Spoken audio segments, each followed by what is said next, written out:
Navy message that tells us that in October of '96 they did another test in that area. So you cannot say that for 2 years that they did no missile test. That, of course, is Pierre Salinger, and then there's Jim Hall, chairman of the National Transportation Safety Board, and the man in charge of the investigation. He says the missile allegations are outrageous. Mr. Hall, good morning to you. Good morning, Matt. In the past, you have called Mr. Salinger's claims untrue and irrational. Do you still believe that?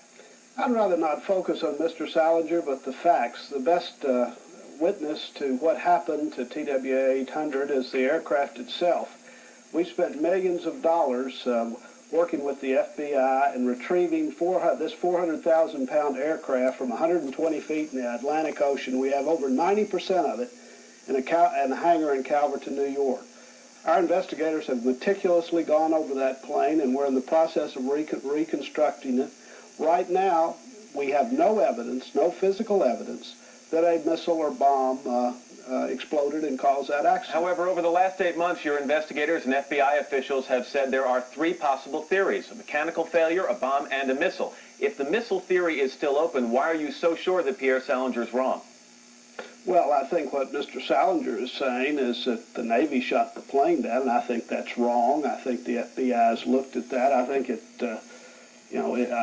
as a Vietnam veteran, I think it's just irresponsible to even allege that the men and women in our service, if something like that happened, that there would be some cover-up of something like that. It's just beyond me that a human being could come up and make a statement like that. But nevertheless, the media gives it play, and what we got to do is as action investigators in charge of this, be sure that the American people get the facts. It sounds like you're faulting us for giving Mr. Salinger airtime. He showed the radar images. Have your people looked at those very same images and concluded that that blip on the radar is indeed not a missile? Matt, our experts have looked at all the radar images. We have not seen any missile track. Let me explain to you, if I might, that I've received hundreds of letters at the Safety Board with different people having different opinions and ideas on what might have caused TWA-800.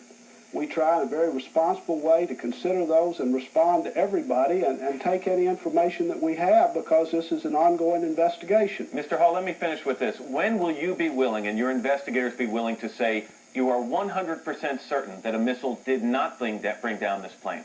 Well, we will we have a process that we do with our investigations. We're in the factual stage.